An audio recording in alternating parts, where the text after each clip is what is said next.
Vamos a seguir con la predicación del libro de Marcos, es como autorreferente eso, Marcos, con el libro de Marcos. No, no es mi libro, sí, ojalá. Bueno, él no se llamaba Marcos, se llamaba Juan Marcos, por si acaso. ¿Ya? Y bien, quería mostrarle antes de comenzar una imagen, porque la otra vez se me ocurrió decirles que dar un ejemplo, y les conté yo de que mi hija salía a correr a una cuestión CrossFit y la primera vez que salió le dijeron, corra hasta donde está, el fin se acerca. Y, y corrían y decían, ¿y cuándo es el fin se acerca? Y en relación al fin del mundo. Entonces, y todos llegaban a la esquina y volvían, pues, y el fin se acerca estaba más cerca de lo que ellos pensaban que estaba. Y ahí está el fin se acerca, para que vean que existe. Y se llama así, pues, y se llena la iglesia porque la gente tiene miedo al fin del mundo. Cuando uno le habla del fin, la gente al tiro, o cuando hay terremotos, esas cosas, o cuando tienen problemas muy graves, la gente al tiro se acuerda de Dios, pues. Y la iglesia esta supo, ¿cómo se llama?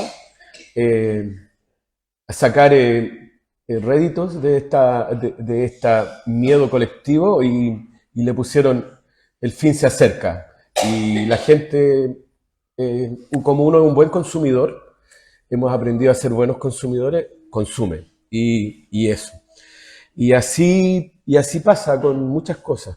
Y entonces eso era la explicación de la predicación de la otra vez, porque no lo traje y le conté a la y dice, oye, puse de ejemplo tu recorrido del CrossFit para que vean que existe el fin se acerca.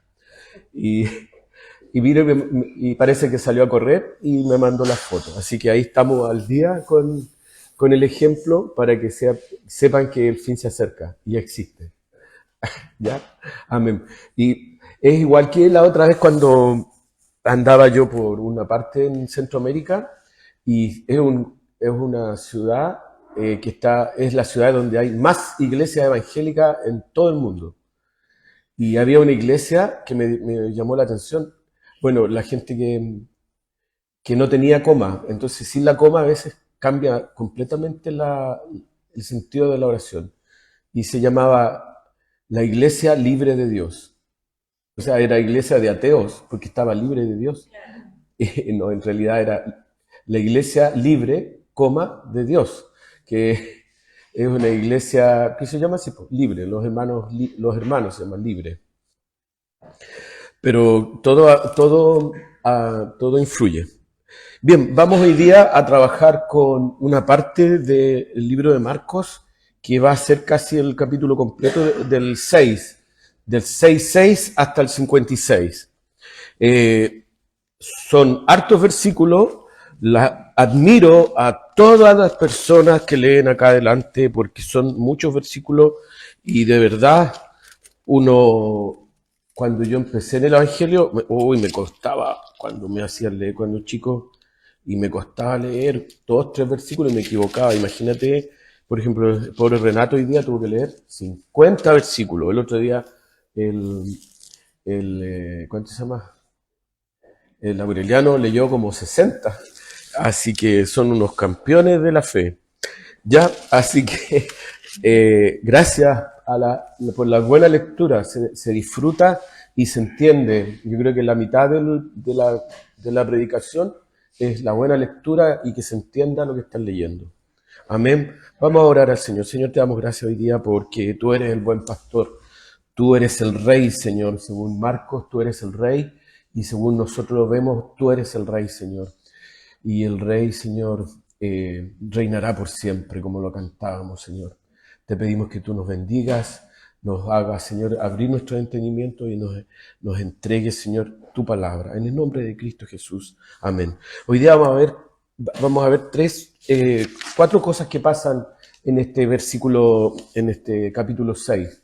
La primera es que Dios manda a sus discípulos a predicar, les da un-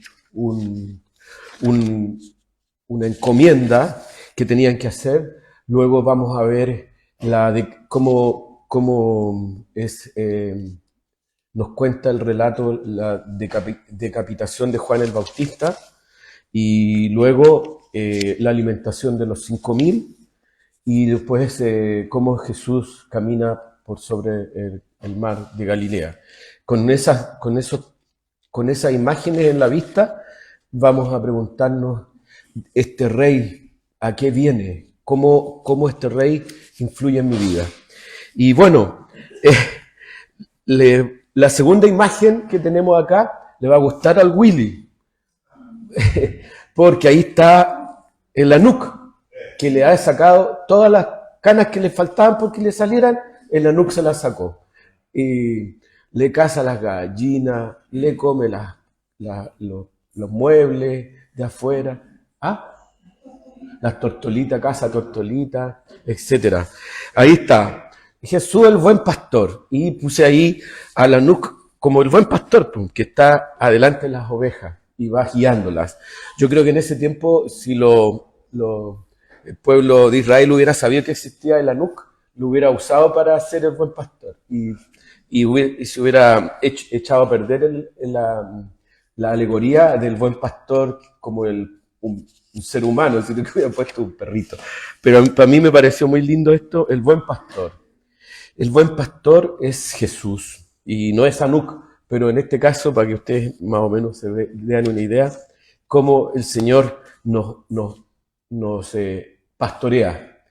Y nos pastorea de distintas maneras. Y hoy día vamos a ver 4 maneras en que Dios pastorea a su pueblo. Con Marcos nos enfrentamos a la muestra de que tenemos un rey que nos está guiando. Este rey que que llega a nosotros por medio de Marcos y cómo nos impacta. Y les voy a hacer para empezar esto.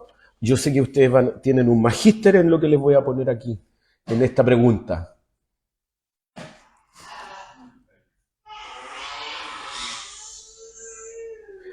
¿Qué tentaciones conlleva estar en una posición de autoridad y por qué? ¿Qué tentaciones conlleva estar en una posición de autoridad y por qué? ¿Han visto uno de los grandes males de esta sociedad? Que nosotros decíamos, acá en Chile no existe eso. Y nos hemos dado cuenta que cada vez que se burguetea más, encontramos eso presente en nuestra sociedad. ¿Cómo se llama eso? La corrupción, muy bien, la corrupción. Un mal que pensábamos que Chile no tenía, lo tenemos y lo tenemos instalado en las instituciones, en la gente. Ahora que estamos presentando nuestra declaración de impuestos, también tenemos formas de corromper el sistema y ¿cuánto se llama? Y sacar dividendos de eso. ¿Qué otra cosa más conlleva la autoridad? La tentación, la corrupción, el abuso de poder. Esta semana me han llegado muchos extractos de la nueva ley ¿cuánto se llama? De abuso de poder, de acoso laboral. Y es una manera también de abusar del poder, el acoso laboral. Hay varias maneras, uno a veces son muy sutiles, pero ¿y si pasa eso? Por ejemplo, yo no me puedo reír de una persona que tiene, por ejemplo, problemas psiquiátricos en mi trabajo. Está loco este. Eso es abuso de poder, ¿sabían? O si digo yo, no, que ¿cuánto se llama? No la promovamos en la empresa porque tiene problemas psiquiátricos. También eso es abuso de poder. Y así, llamar por teléfono después del horario de trabajo también es abuso laboral. Y así es abuso de autoridad. Y tenemos un montón más de formas de entender eso. Y aquí vamos a ver, en estas historias que vamos a ver que Herodes, teniendo tanto poder como rey, abusó de su poder. ¿Y cómo abusó? ¿Y en qué terminó? y cómo nosotros a veces, desde este punto de vista, también caemos en esto. ¿Ya? Y bueno, la segunda imagen son unos pies llenos de tierra, unas sandalias. Se supone que es de la época de Jesús y que comienza el relato eh, con, con una misión. Y vamos a ver aquí de qué manera vemos al Rey Jesús continuando su misión. Vamos a ver que en el versículo 6 Jesús sigue enseñando. Sigue enseñando. Y estaban asombrados de la incredulidad, y estaba asombrado Jesús de la incredulidad de ellos. Y recorría las aldeas y alrededores enseñando. Importante esto porque una de las bases del ministerio de Jesús, adivinen cuál era. Por eso le decían maestro bueno, porque era enseñar. Y dice ahí en el 7, envía a los 12 para que lleven a cabo la misión con la misma autoridad de él. Los unge y los envía. Después llamó a las 12 y comenzó a enviarlo ¿de cuánto? De 2 en 2. Y les dio autoridad sobre los espíritus inmundos. Y los mandó que no llevasen nada. Esto un poco pensando, ¿se acuerdan cuando el pueblo de Dios escapa del cautiverio de Egipto? Tenían que llevar lo justo y lo necesario. Ellos, como son porfiados, llevaron más cosas de las que podían llevar, pero tenían que llevar lo justo y lo necesario. Los elementos que debían llevar nos recuerdan a la rápida salida de Egipto de los israelitas, puesto que Dios estaba haciendo algo importante en medio de ellos. Esto se llama, cuando yo salgo apurado, y es un rescate, salgo rapidito con lo justo y lo necesario, porque Dios me estaba rescatando, ¿ya? Y esto hace el Señor con los 12, los envía de 2 en 2 y les comisiona a que hagan lo mismo que estaba haciendo Él. Y hasta el día de hoy esto eh, es válido, ¿ah? Es válido. Después dice en el que sigue, los que rechazan a los apóstoles recibirían la típica señal usada en su tiempo cuando un judío regresaba de un pueblo gentil. ¿Qué es lo que hacía el judío cuando regresaba del pueblo gentil? Se sacudía, por eso les puse las sandalias, se sacudía el polvo de las sandalias. Nosotros de repente somos rechazados. Nos tildan de algún tipo de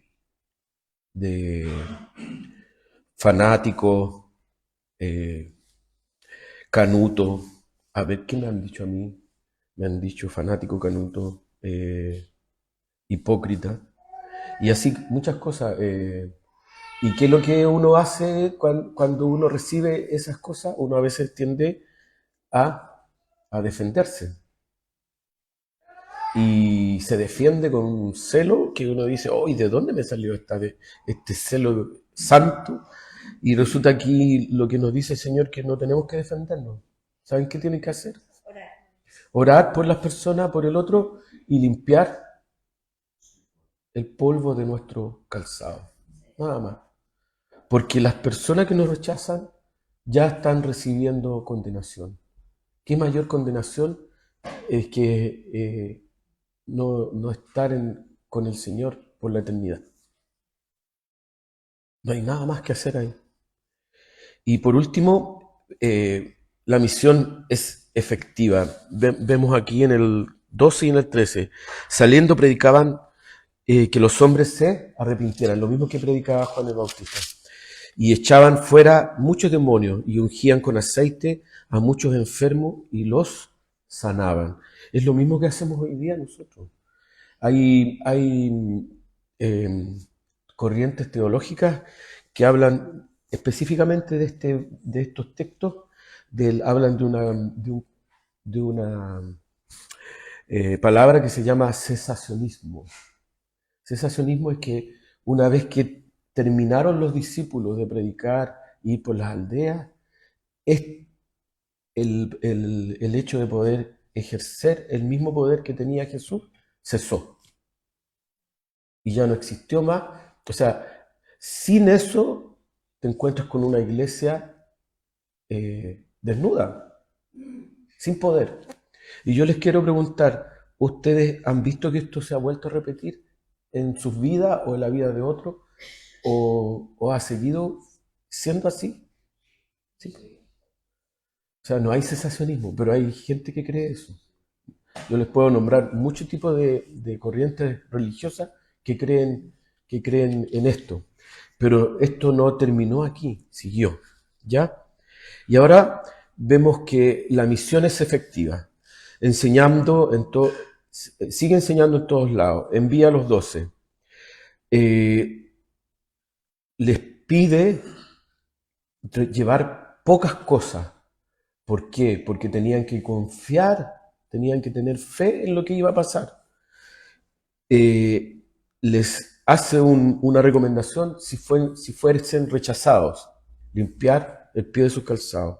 Y se vieron frutos de este envío.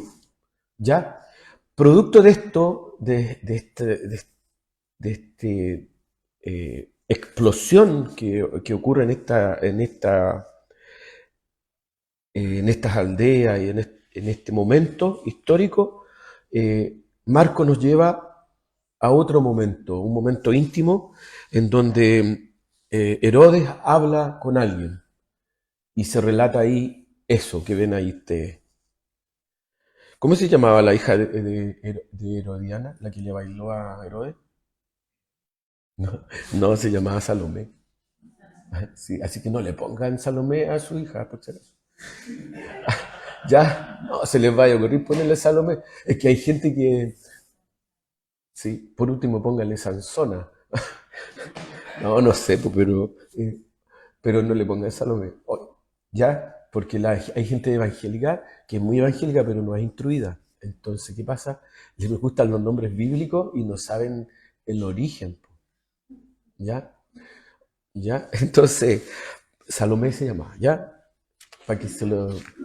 Pero es bonito el nombre Salomé igual. Yo conozco una Salomé, pero igual es como que volvimos al nombre de Jesús. Llevan el nombre de Jesús así a cuesta y se portan re mal. Yo todas las Salomé son como las Salomé que ven ahí. ¿Ya? No he visto Salomé buena, ni entregada al Señor, ni cosa de eso. ¿Ya?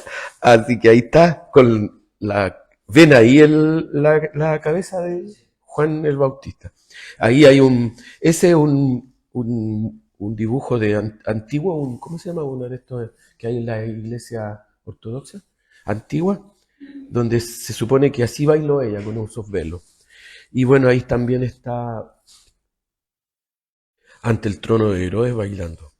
Son tres imágenes de distintos autores y de distintas épocas. Como el relato de la muerte de Juan el Bautista nos ayuda a entender la identidad del rey Jesús y la identidad del rey Herodes. Son dos reyes, son dos poderes súper poderosos. ¿Cómo nos ayuda entonces a entender esto? El relato de Juan el Bautista nos ayuda a entender la identidad del rey Jesús y la identidad del rey Herodes. Vamos a ver, eso lo vemos en el versículo 14, que se titula Muerte de Juan el Bautista. Entonces dice ahí, del 14 al 16, dice, oyó el rey Herodes la fama de Jesús, porque su nombre se había hecho notorio, lo que hablábamos antes. Y dijo, Juan el Bautista ha resucitado de los muertos, y por eso actúa en él estos poderes. ¿Qué le pasó? Porque ahí ya había muerto Juan el Bautista. ¿Qué le pasó a Herodes? ¿Qué pasa con la autoridad cuando es mal utilizada? ¿Qué le pasó a Herodes? Lo seguía en la culpa de haber mandado decapitar a Juan el Bautista. Lo seguía la culpa. No piensen que el ejercer la autoridad no tiene un precio y ejercerla mal también. Y creo que eso fue lo que hundió a Herodes en su propia falta de reconocimiento del rey, de este rey que venía. Dice, y comenzó a lucubrar sobre su identidad. Otros decían que es Elías y otros decían que es un profeta o alguno de los profetas, así como lo dicen los testigos de Jehová y los mormones, que no reconocen a Jesús como el Hijo de Dios, lo reconocen como un profeta más, o como los musulmanes, por si acaso, como otro profeta más. Es verdad que Jesús en él se reunían todos los elementos divinos. Era profeta, era sacerdote, era maestro. Pero era todo en uno. No lo podemos definir o singularizar como, por ejemplo, el profeta, como lo hace Smith en su Biblia de los mormones, o como lo hacen los testigos de Jehová, o como lo hacen los musulmanes, que tienen la misma raíz, que creemos, la base es la misma, pero se dispersa de una manera tan terrible. Entonces, pensaba que era Elías, pensaban que era otro profeta, pensaba que era Juan el Bautista. Y aquí nos dice, el relato de la muerte de Juan el Bautista es gatillado cuando Herodes escucha la fama de Jesús y comienza a pensar sobre su identidad. Marco quiere mostrar al lector que Jesús no era Juan el Bautista, ya que había sido decapitado. La pregunta sigue generando expectativa. ¿Quién es Jesús? Y lo tenemos en Marcos 1:27, Marcos 2:7, Marcos 4:41, Marcos 6:2 al 3, que lo tenemos acá.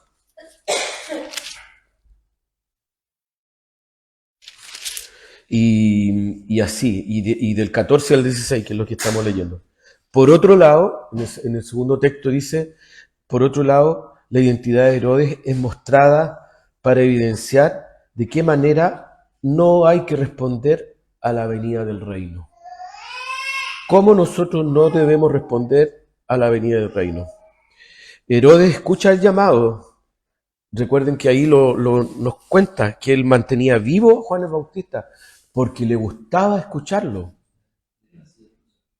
Le placía escucharlo. Hay mucha gente que le gusta escuchar predicaciones y que no son cristianas, o dicen ser cristianas y no son cristianas. Les encanta escuchar la palabra de Dios. Pero tienen el problema con la autoridad. ¿Y qué le pasó a Herodes? Herodes escuchó el llamado a arrepentimiento. Si ustedes leen en el 18 y en el 20, dice, porque Juan decía a Herodes, no te es lícito tener la mujer de tu hermano. Pero Herodes le acechaba y deseaba Herodias le acechaba y deseaba matarle porque se sentía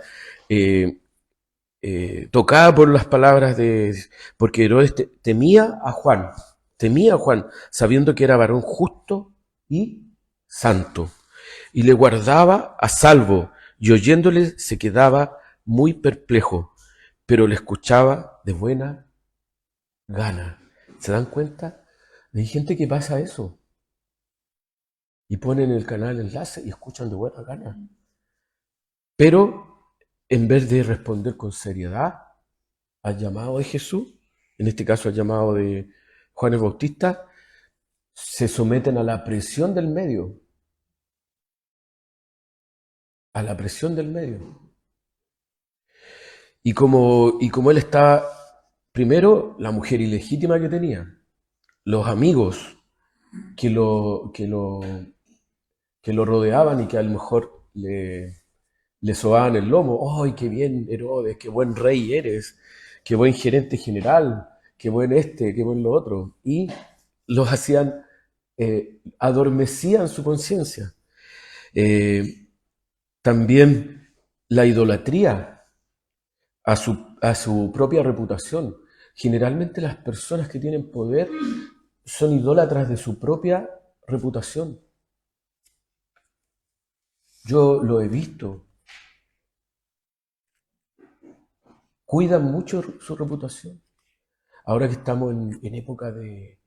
Voy a salir en las redes sociales, no importa. En época de elección de alcalde, yo veo cómo los alcaldes cuidan su reputación. No voy a hablar de mi alcalde, voy a hablar de otros alcaldes de otra comuna muy parecida a la donde yo trabajo. Y cuidan su reputación. Ahora tenemos la cuenta pública.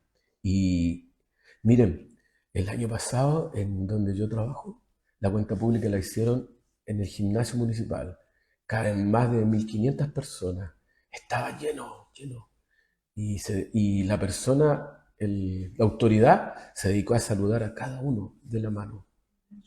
Y la abuelita, hoy sabes que se sentían como que súper queridas por él.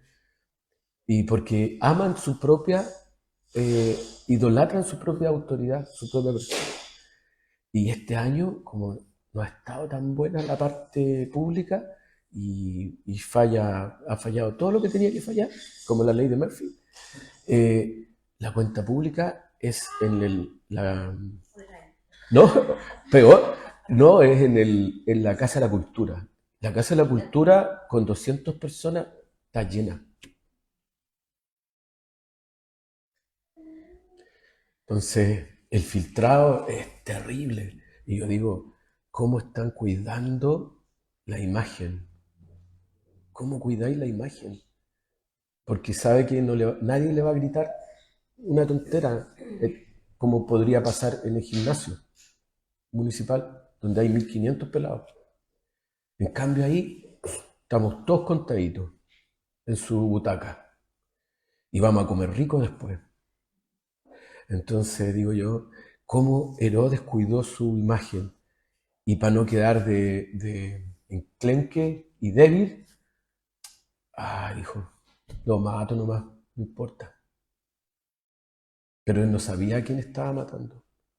Y por eso después cuando ve el éxito de Jesús, se encienden todas las alarmas y dice, resucitó. Él reencarnó en esa cultura media asiática así, reencarnó. Y quién sabía, pues, quién sabía, pero estaba asustado. Y entonces ahí te dais cuenta que Marcos nos muestra que el rey que tenía Israel, este Herodes, era un papanata. Y dice ahí, sale dice, ¿con cuánta razón Israel necesitaba un nuevo y verdadero rey? Con mayúscula. Entonces te encuentras con esta imagen. Y luego el relato salta, dice, el guardia fue y decapitó en la cárcel, como, devuélvete ahí a la imagen. El guardia fue y le decapitó en la cárcel y trajo su cabeza en un plato y lo dio a la muchacha y la muchacha lo dio a su madre. Cuando oyeron esto, sus discípulos vinieron y tomaron su cuerpo y lo pusieron en un sepulcro.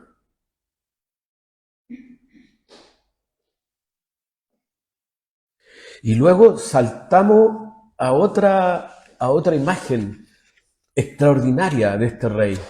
Este rey que hace algo maravilloso.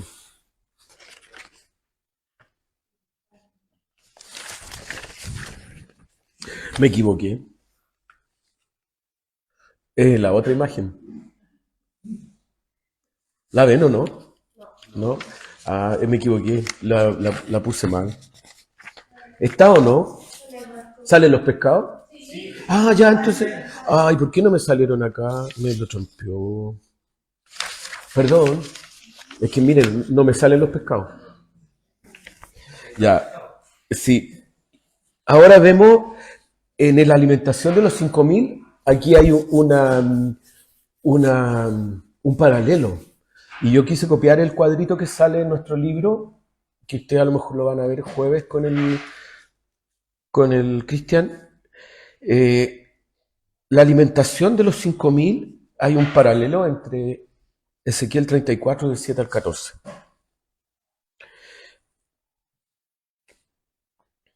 En el versículo 7 y 9, voy a Jeremías, espérate, Ezequiel 34. Del 7 al 9 dice: Por tanto, pastores, oíd la palabra de Jehová. Vivo yo, ha dicho Jehová el Señor, que por cuanto mi rebaño fue para ser robado y mis ovejas fueron para ser presa de todas las fieras del campo, sin pastor, ni mis pastores ni pastores buscaron mis ovejas, sino que los pastores se apacentaron a sí mismos y no apacentaron a mis ovejas. Por tanto, oh pastores, oíd palabra de Jehová. Ese es el paralelo con el versículo 34 de Marcos. Yo me acordaba cuando era el tiempo del estallido social. ¿Se acuerdan que se juntaban todos los días cantidad de gente sin banderas políticas y marchaban y iban y volvían y hacían destrozos? Y yo me acordaba de esta palabra. Y Jesús en el 34. ¿Qué dice el 34 en Marcos?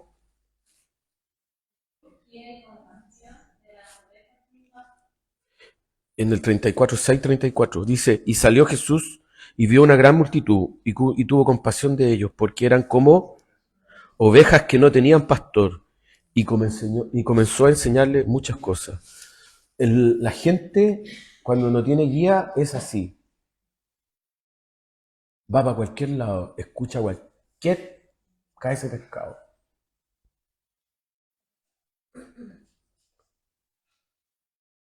Ven el tarot, el horóscopo, que echan las cartas, no sé qué más hacen. Eh, ¿Ah? Van al médico, buscan la segunda, tercera opinión. Eh, yo muchas veces, por ejemplo, mi mamá me compraba cosas para que me saliera pelo. Y así pues, busca remedio para lo que no tiene enfermedad. Y somos como ovejas sin pastor. Locos, locos, hacemos locura. Entonces, ¿qué es lo que pasa acá? El Señor hace un paralelo en Ezequiel con los pastores malvados que se apacentaban a sí mismos, con este pastor que alimenta a 5.000. Después en el 10 dice: Dios envía juicio sobre los pastores y vendrá el mismo a pastorear. En el 34:10 que dice: Y así ha dicho Jehová el Señor: He aquí yo estoy contra los pastores y demandaré mis ovejas de su mano, y les haré dejar de apacentar las ovejas, ni los pastores se apacentarán más a sí mismos, pues yo libraré mis ovejas de sus bocas, y no les serán más por comida. Y acá en el 6:34 lo señala así, pues. Y comenzó a enseñarle muchas cosas. ¿Qué es lo que habla aquí? No habla solamente de alimentar a la oveja en forma física, sino que cuando tú enseñas, ¿qué es lo que haces? Alimentar el cerebro, las cortezas más profundas del cerebro. Cuando tú abres la mente de las personas, oh, y ahora vengo de... Yo hace años que vengo de vuelta de muchas cosas, cosas evangélicas que yo pensaba. Me crié pensando en esto y ahora estoy de vuelta de eso. Porque el Señor ha abierto la mente y predicar acá me ha servido para eso. ¿Cuántos años llevamos predicando, pastor? Como 7, 8 años yo, más o menos, o más. Entonces, cuando tú predicas, no solamente le enseñas al otro, te enseñas a ti mismo. Y es súper complejo y tiene una labor muy pesada esto, es pesado, es difícil. Yo siento que si tú tenés que estar acá adelante y estáis mal, la Biblia dice que uno acarrea condenación a sí mismo. Entonces es peligroso. Yo oro al Señor y le doy gracias a mi familia porque hay veces que yo he andado mal y ellos han sido valientes de decirme, papá, estoy acá, acá y acá. Tú no podías hacer esto si no estáis bien de esta manera. Oye, a la Judy también, que me ha dicho las cosas como son. Dios mismo proveerá, en Ezequiel 11:14 dice, Dios mismo proveerá alimento y descanso y abundancia en pastos verdes. ¿Se acuerdan del Salmo 23? Jehová es mi pastor, nada me falta nada. Ya. Y esto en el 34, 11 y 14 dice, porque así ha dicho Jehová el Señor, he aquí yo mismo iré a buscar a mi oveja y las reconoceré. Ah, qué raro eso. ¿Y por qué? Habían ovejas que no eran del pastor, que las tiene que reconocer. Ojo, ojo. Como reconoce su rebaño el pastor el día en que está en medio de su oveja esparcida. Y así reconoceré mis ovejas y las libraré de todos los lugares en que fueron esparcidas el día del nublado y de la oscuridad. Tú has pasado por días nublados y de oscuridad, de pecado. Oscuro, oscuro, oscuro. De problemas familiares, de problemas económicos, de problemas de todo tipo. Y de ahí te ha ido a buscar el Señor y te está sacando todos los días y me ha sacado a mí. ¿Se dan cuenta de eso, no? Y el Señor te reconoce en medio de esa zafarrancho. El Señor, venga para acá, venga para acá. Rominita, venga para acá. Esa oveja colorina. O Marquito, venga para acá. Oiga, no se me haga el leso. Amén. Y dice, Jesús provee alimento y descanso, abundancia en pastos verdes. En Marcos 35 hasta el 44. Y ahí vemos cómo hace eso él.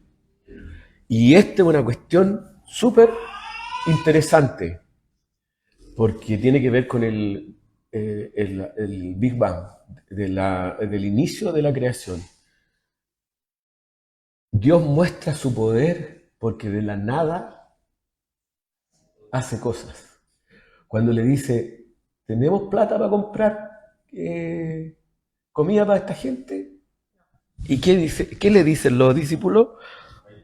No tenemos ni un peso. Estamos patos, don Jesús. Estamos patos, no tenemos cómo comprar aquí para nada. Chuta, ¿qué vamos a hacer?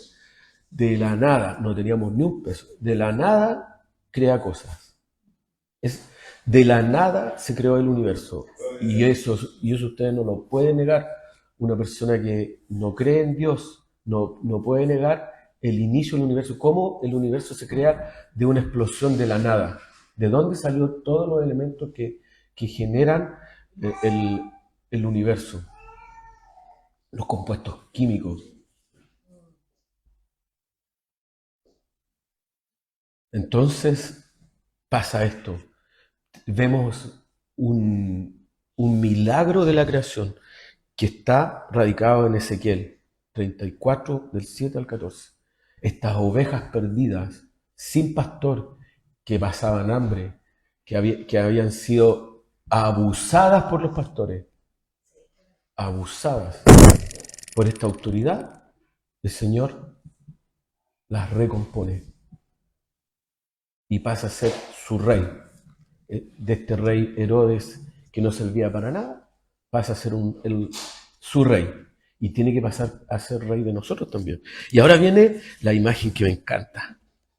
Oh, yo soy un niño chico. Por eso hago la imagen de PPT. Esta imagen me encanta. Miren qué linda. La paz en medio de la tormenta. No sé si es mi reloj o un teléfono.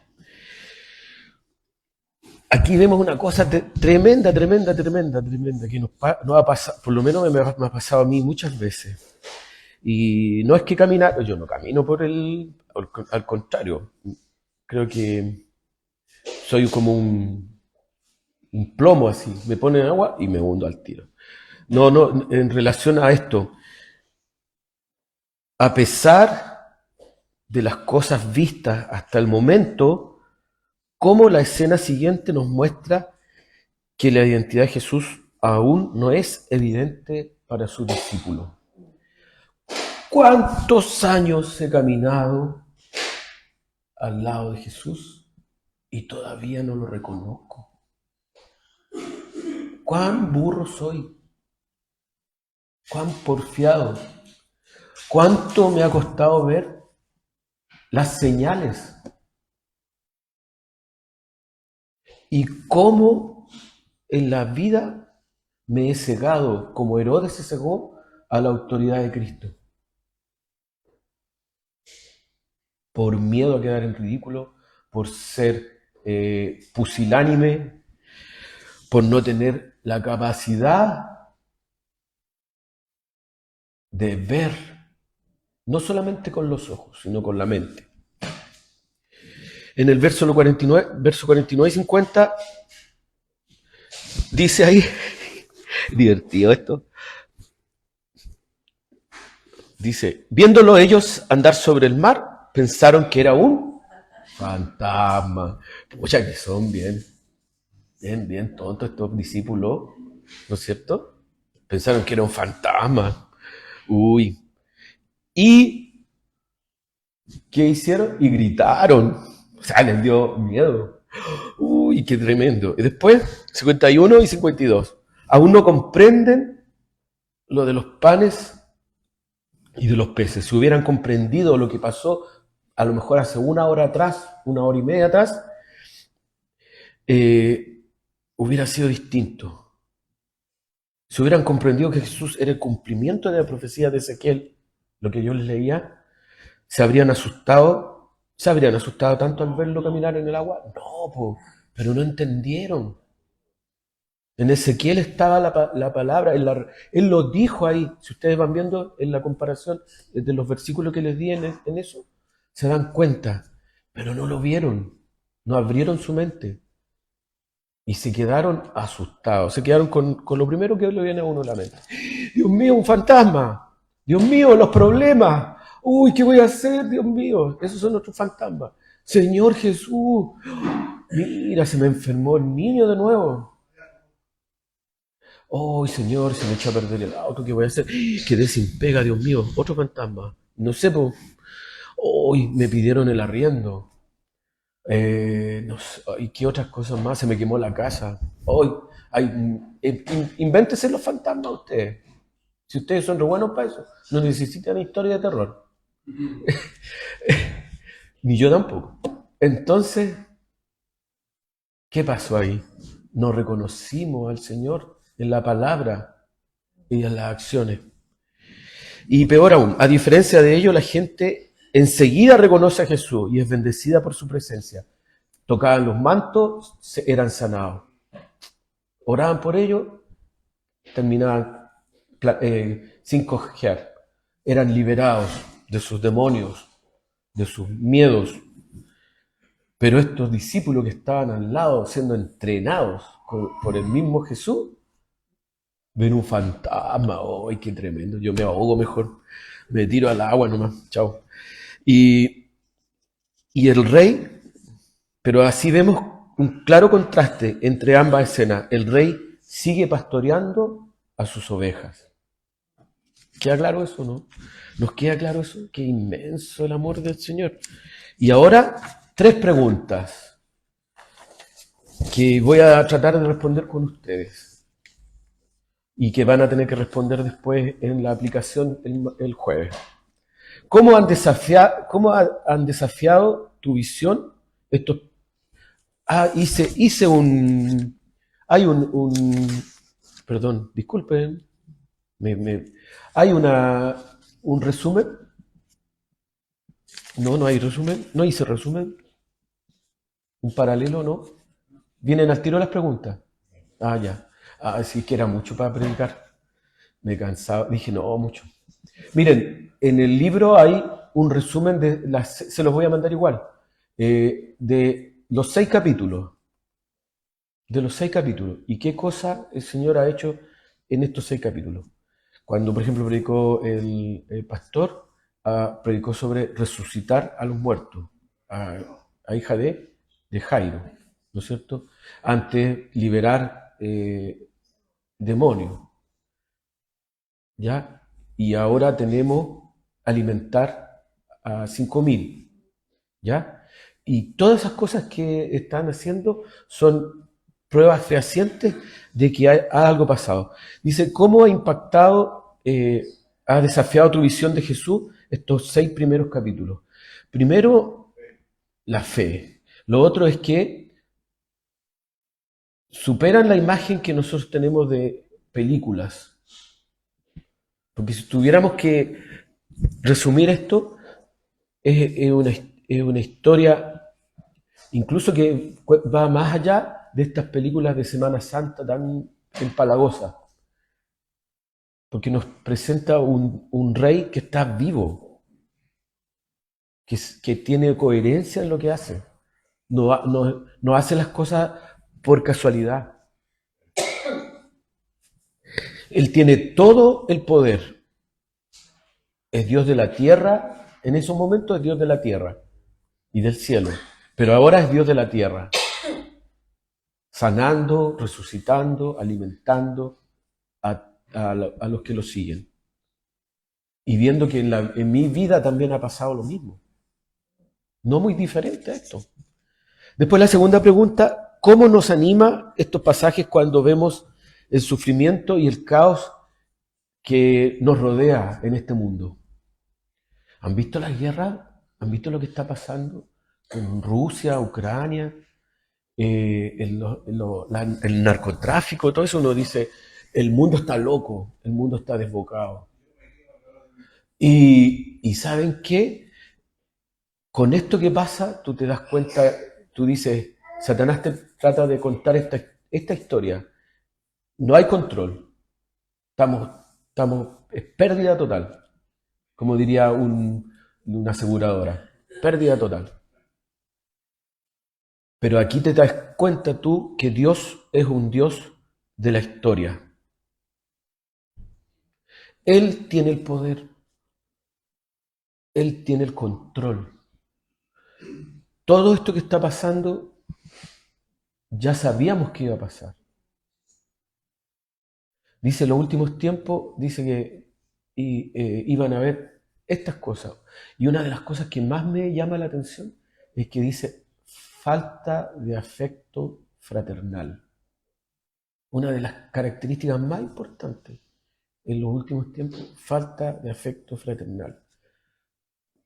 Madres que no quieren sus hijos. Hijos que no aman a sus padres. Y uno lo ve eso, yo lo veo, porque eso es la red que mantiene viva la sociedad. Y como profe yo lo veo como cada vez menos padres aman a sus hijos. Y si tú tienes un padre, una madre que te amó, o que te ama ahora, o puedes decirle, gracias papito, gracias mamita, tienes una bendición, porque en los últimos tiempos no iba a haber afecto fraternal. Y yo lo veo, cada vez menos gente se aman entre ellos. Familias rotas por esto. No hay afecto fraternal. Madres que dan a luz y les da lo mismo dónde queda la guagua. ¿Tú lo has visto, Alejandra, en los tribunales? Y esto se ve cada vez más.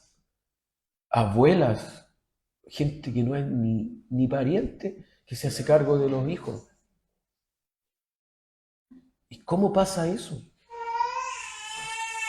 Yo hace 25 años atrás, cuando empecé a trabajar, no veía eso. Ahora se ve más de lo común. Y Dios es un Dios de la historia. Y nada de lo que está pasando, Él no lo conoce ya. Ni de lo que va a pasar. Está escrito ahí. El sufrimiento de la humanidad, la falta de amor de la humanidad, la falta de las escenas de violencia de la humanidad, Dios está haciéndose cargo cada día. Y ¿saben qué? Podemos confiar en Él, porque Él no nos va a abandonar. Yo lo he visto. Somos un remanente. No somos multitud, somos remanente. Son lo que quedó de lo que quedó de lo que quedó.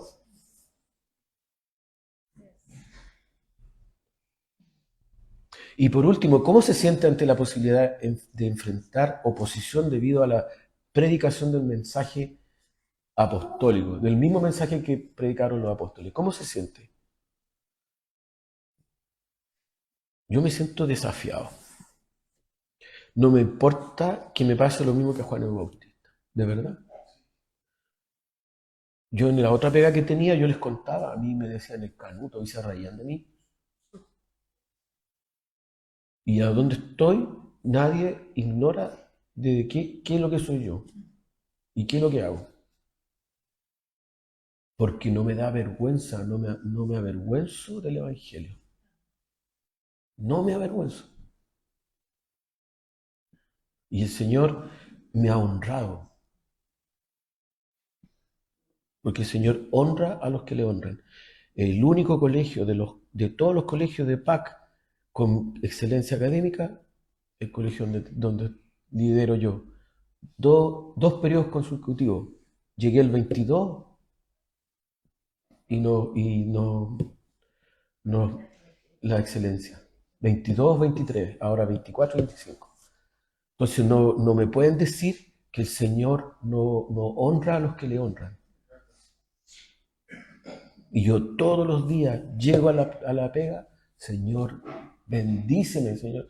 Bendice a estos cabros, bendice a la familia, bendice a estos profes paganos, ateos, filisteos, incircuncisos. Bendícelo, Señor. Porque este es el territorio que yo estoy pisando, es tuyo.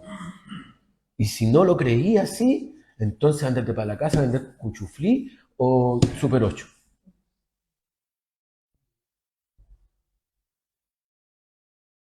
De verdad, de verdad. ¿Cómo te sientes? Desafiado. Desafiado. Yo siempre pensé que el lugar más efectivo para predicar era donde estoy, no aquí. Porque acá yo me voy para mi casa, trato a mi señora como quiero, hago lo que quiero y nadie me dice nada. En cambio, en el colegio todos los días tengo que tener coherencia con lo que hago y con lo que digo. Entonces, eso a mí me desafía personalmente. Y me quiebra, todos los días me quiebra, me quiebra, me quiebra. Porque eh, el Señor necesita más personas, más jóvenes, más personas que estén en lugares de posición, de influencia. No nos podemos quedar, ay, no, es que yo soy evangélico y como que ya te vayas a desmayar, así que vais para atrás. Porque eso no sirve.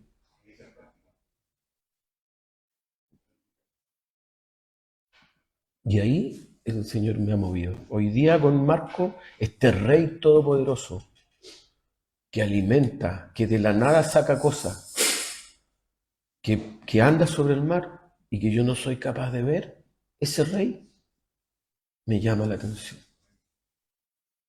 Amén. Oremos entonces, no sé qué hora es. El Señor es bendito. El Señor nos alienta a seguirle, hermano. No nos cansemos, no nos cansemos. La, la corona de la vida va a ser para el que persevera, no para el más bonito. Amén, Señor. Señor, te damos gracias por este día, Señor, esta mañana, esta tarde ya, Señor, porque tú nos has hablado, Señor. Este Rey, Señor, que alimentó, Señor, a estas ovejas sin pastor, Señor. Yo quiero que tú seas mi pastor, Señor. Yo quiero que tú me guíes, Señor, me alimentes, Señor. No quiero ser, Señor, como los discípulos que viéndote estar sobre el mar pensaron que eras un fantasma, Señor. Una aparición, Señor. Yo no quiero que aparezcas en mi vida, yo quiero tenerte todos los días, Señor. Oh Jesús, aleluya, Señor. Yo quiero que tú me conmuevas, Señor. Me llames, Señor. No me sueltes, Señor. Me comprometas, Señor, con este reino, Señor. No puedo, Señor, no dejar de hablar lo que he visto y lo que he oído. porque es palabra tuya, Señor.